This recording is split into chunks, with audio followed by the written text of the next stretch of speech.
Baiklah, perkenalkan saya Tirda Monika Situmorang, NIM 190254243016.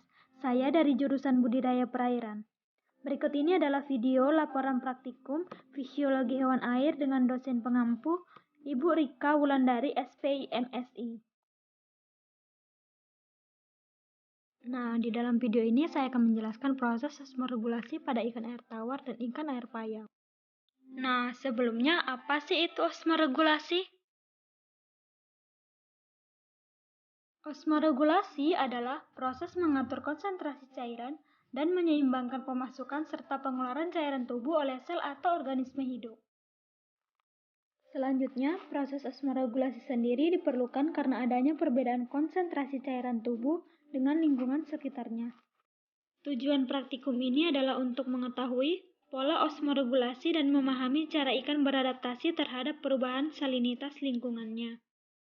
Alat dan bahan praktikumnya adalah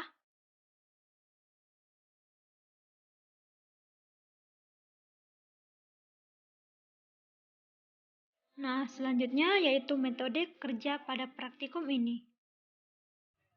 Pertama yaitu untuk ikan air tawar yaitu ikan lele. Langkah pertama, siapkan 1 toples air yang diisi dengan salinitas 35 ppt. Kedua, siapkan pula ikan air tawarnya atau ikan lelenya. Ketiga, masukkan ikan air tawar tersebut ke dalam toples yang sudah berisikan air dengan salinitas 35 ppt. Keempat, amati perubahan yang terjadi pada ikan tersebut. Nah, setelah saya amati ternyata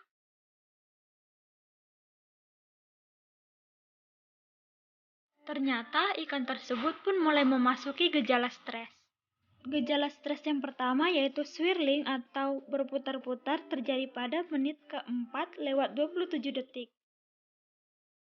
Kemudian ikan mulai mengap-mengap pada menit ke-10 lewat 9 detik. Nah, selanjutnya ikan pun mulai berlendir pada menit ke-18 lewat 43 detik.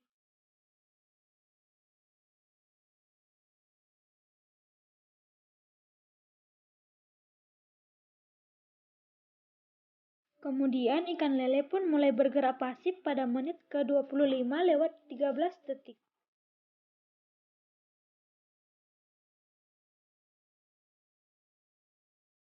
Lalu pada akhirnya ikan lele tersebut pun memasuki gejala pingsan pada menit ke-33 lewat 47 detik. Kemudian saya pun memindahkan ikan tersebut ke dalam baskom yang berisikan salinitas sebenarnya.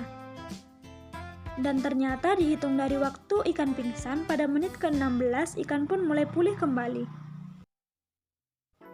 Nah, selanjutnya pada ikan air payau atau ikan nila. Langkah pertama, siapkan 1 toples air yang diisi dengan 35 ppt. Kemudian siapkan pula ikan air payaunya. Ketiga, masukkan ikan nila tersebut ke dalam toples yang berisi air dengan salinitas 35 ppt. Keempat, kemudian amatilah tingkah laku ikan tersebut. Ternyata setelah saya amati, ikan tersebut pun mulai memasuki stres yaitu seperti swirling pada menit ke-12 lewat 41 detik. Selanjutnya, ikan pun mulai mengap-mengap pada menit ke-28 lewat 29 detik.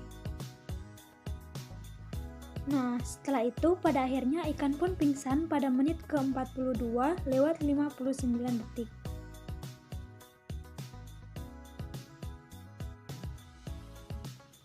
Selanjutnya, saya pun memindahkan ikan tersebut ke dalam baskom dengan salinitas sebenarnya.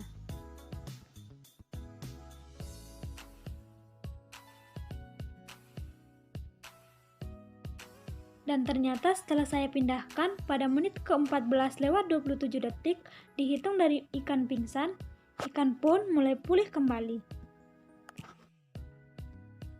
Sekian dari laporan praktikum saya ucapkan terima kasih.